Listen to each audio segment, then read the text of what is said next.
ನಮಸ್ಕಾರ ವೀಕ್ಷಕರೇ, ಈ ದಿನ ನಾನು ಹಿಟ್ಟಿನ ಹೋಳಿಗೆ ಅಥವಾ ಬಿಳಿ ಹೋಳಿಗೆ ಮಾಡೋದು ಹೇಗೆ ಅಂತ ತೋರಿಸ್ತಾ ಇದ್ದೀನಿ. ಇದು ಅಕ್ಕಿ ಹಿಟ್ಟಿನಿಂದ ಮಾಡೋದು. ಕಣಕಕ್ಕೆ ಮೈದಾ ಹಿಟ್ಟಲ್ಲಿ ಕಣಕ ಮಾಡ್ಕೋಬೇಕಾಗತ್ತೆ. ನಾವು ಸಿಹಿ ಹೋಳಿಗೆಗೆಲ್ಲ ಯಾವ ರೀತಿ ಕಣಕ ಮಾಡ್ಕೋತೀವೋ ಅದೇ ರೀತಿ ಕಣಕ ಮಾಡಿಕೊಂಡು ಅಕ್ಕಿ ಹಿಟ್ಟಲ್ಲಿ ಮಾಡೋದಿದು. ಇದಕ್ಕೆ ಮೈದಾ ಹಿಟ್ಟು ಬೇಕಾಗತ್ತೆ. ಕಣಕಕ್ಕೆ ಮೊದಲು 1 ಕಪ್ನಷ್ಟು ಮೈದಾ ಹಿಟ್ಟನ್ನ ಒಂದು ಪಾತ್ರೆಗೆ ಹಾಕ್ಕೊಂಡು ಕಣಕದ ರೀತಿ ಕಲಿಸ್ಕೋಬೇಕು. ಇದಕ್ಕೆ ಅರಿಶಿನ ಎಲ್ಲ ಏನು ಬೇಡ, ಸ್ವಲ್ಪ ಉಪ್ಪು ಹಾಕ್ಕೊಂಡು ಹದ ನೋಡಿಕೊಂಡು ನೀರು ಹಾಕ್ಕೊಂಡು ಹೋಳಿಗೆ ಹಿಟ್ಟಿನ ಹದಕ್ಕೆ ಕಲಿಸ್ಕೋಬೇಕಾಗತ್ತೆ. ಇದನ್ನು ಕಣಕನ ಚೆನ್ನಾಗಿ ನಾದ್ಬಿಟ್ಟು ಸ್ವಲ್ಪ ಎಣ್ಣೆ ಹಾಕ್ಬಿಟ್ಟು ನಂತರ ಸ್ವಲ್ಪ ಹೊತ್ತು ನೆನೆಯೋದಕ್ಕೆ ಬಿಡಬೇಕಾಗತ್ತೆ. ಇದು ಚೆನ್ನಾಗಿ ನೆಂದಷ್ಟು ಹೋಳಿಗೆ ತುಂಬ ಚೆನ್ನಾಗಿ ಬರುತ್ತೆ. ನಾವು ಮಾಮೂಲಿ ಹೋಳಿಗೆಗೆಲ್ಲ ಹೇಗೆ ನೆನೆಸ್ತೀವೋ ಅದೇ ಥರ ಎಣ್ಣೆ ಹಾಕ್ಬಿಟ್ಟು ಸ್ವಲ್ಪ ಹೊತ್ತು ಮುಚ್ಚಿಡಬೇಕಾಗತ್ತೆ. ಅಷ್ಟೊತ್ತಿಗೆ ನಾವು ಹೂರಣ ಯಾವ ಥರ ಮಾಡ್ಕೊಳ್ಳೋದು ಅಂತ ತೋರಿಸ್ತೀನಿ. ಇದಕ್ಕೆ ಹೂರಣಕ್ಕೆ ಅಕ್ಕಿ ಹಿಟ್ಟು ಬೇಕಾಗತ್ತೆ. ಸಪ್ಪೆ ಹೋಳಿಗೆ ಆಗಿರೋದ್ರಿಂದ ಅಕ್ಕಿ ಹಿಟ್ಟಲ್ಲಿ ಮಾಡೋದು. ನೀರನ್ನು 1:2 ಲೆಕ್ಕದಲ್ಲಿ ತೊಗೋಬೇಕಾಗತ್ತೆ. 1 ಕಪ್ಪು ಅಕ್ಕಿ ಹಿಟ್ಟಿಗೆ 2 ಕಪ್ಪು ನೀರು ತೊಗೊಂಡಿದ್ದೀನಿ. ಅರ್ಧ ಕಪ್ಪು ಸ್ವಲ್ಪ ಅಕ್ಕಿ ಹಿಟ್ಟನ್ನು ಮಿಕ್ಸ್ ಮಾಡಿಕೊಂಡು ಅದರಲ್ಲಿ ಇವಾಗ ನಾನು ಸರಿ ಥರ ಮಾಡ್ಕೋಬೇಕಾಗತ್ತೆ. ನಾವು ಮುದ್ದೆ ಎಲ್ಲ ಹೇಗೆ ಮಾಡ್ತೀವೋ ಅದೇ ಥರ ಮಾಡ್ಕೋಬೇಕಾಗತ್ತೆ.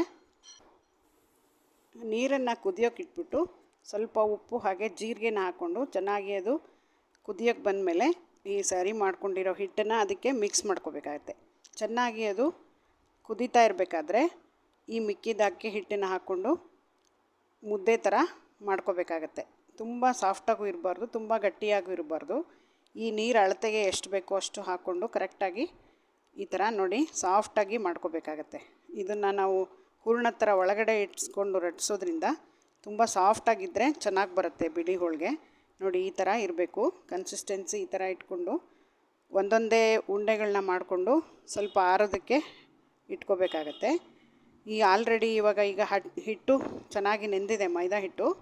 ಇದರಲ್ಲಿ ಹೋಳಿಗೆ ನಾವು ಯಾವ ಥರ ಮಾಡ್ತೀವೋ ನೋಡಿ ಇವಾಗ ಅದೇ ಥರ ಲಟ್ಟಿಸ್ಕೊಂಡು ಹೋಳಿಗೆ ಮಾಡ್ಕೋಬೇಕಾಗತ್ತೆ.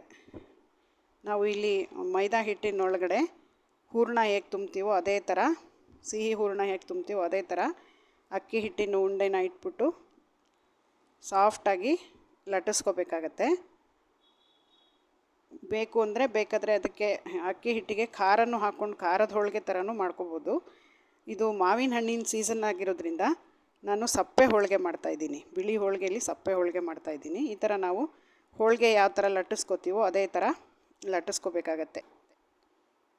ಈ ಥರ ಒಂದೊಂದೇ ಹೋಳಿಗೆಗಳನ್ನ ಲಟ್ಟಿಸ್ಕೊಂಡು ತವಾದಲ್ಲಿ ಬೇಯಿಸ್ಕೋಬೇಕು. ನೋಡಿ ಇವಾಗ ಇದಕ್ಕೆ ಎಣ್ಣೆ ತುಪ್ಪ ಏನು ಬೇಡ, ಹಾಗೇ ಬೇಯಿಸ್ಕೋಬೇಕಾಗತ್ತೆ. ಇದಕ್ಕೆ ತುಂಬ ಟೇಸ್ಟಿಯಾಗೂ ಇರುತ್ತೆ. ಹೂರಣ ಇಲ್ಲದೇ ಇದ್ರೂ ಬಿಳಿ ಹೋಳಿಗೆ ಆಗಿರೋದ್ರಿಂದ ಅದು ಬೇರೆ ಥರ ಟೇಸ್ಟ್ ಕೊಡುತ್ತೆ. ಅದ್ರ ಜೊತೆಗೆ ಚಟ್ನಿ, ಕಾಯಿ ಹಾಲು ಅಥವಾ ಮಾವಿನ ಹಣ್ಣಿನ ಸೀಕರಣೆ ಎಲ್ಲ ಏನು ಬೇಕಾದ್ರೂ ಮಾಡ್ಕೋಬೋದು. ನೋಡಿ ಎಷ್ಟು ಚೆನ್ನಾಗಿ ಉಬ್ಕೊಂಡು ಬರ್ತಾಯಿದೆ. ಒಳಗಡೆ ಎಲ್ಲ ಚೆನ್ನಾಗಿ ಬೆಂದಿರುತ್ತೆ. ಅಕ್ಕಿ ಹಿಟ್ಟು ಆಲ್ರೆಡಿ ಬೆಂದಿರೋದ್ರಿಂದ ತುಂಬ ಬೇಗ ಬೇಯುತ್ತೆ. ಇದು ಹೋಳಿಗೆ ತುಂಬ ಬೇಗ ಆಗುತ್ತೆ.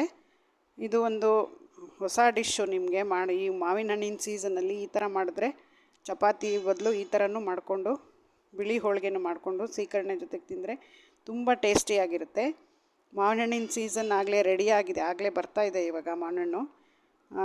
ಅದಕ್ಕೆ ನಾನೀಗ ವಿಡಿಯೋ ಮಾಡಿ ತೋರಿಸ್ತಾ ಇದ್ದೀನಿ. ಇದು ಒಂದು ಹೊಸ ನಿಮಗೆ ರೆಸಿಪಿ ಆಗಿರೋದ್ರಿಂದ ನಾನಿಲ್ಲಿ ಪಲ್ಯ ಹಾಗೆ ಮಾವಿನ ಹಣ್ಣಿನ ಸೀಕರಣೆ ಮಾಡಿದ್ದೀನಿ. ಪಲ್ಯ ಯಾವುದಾದ್ರೂ ಬೇಕಾದ್ರೆ ಪಲ್ಯ ಮಾಡ್ಕೋಬೋದು. ಮಾವಿನ ಹಣ್ಣಿನ ಸೀಕರಣೆ ಇದಕ್ಕೆ ತುಂಬ ಒಳ್ಳೆ ಕಾಂಬಿನೇಷನ್ ಆಗಿರೋದ್ರಿಂದ ತೋರಿಸಿದ್ದೀನಿ. ಈ ವಿಡಿಯೋ ನಿಮಗೆ ಇಷ್ಟ ಆದರೆ ಲೈಕ್ ಮಾಡಿ, ಶೇರ್ ಮಾಡಿ, ಹಾಗೆ ಸಬ್ಸ್ಕ್ರೈಬ್ ಮಾಡ್ಕೊಳ್ಳಿ.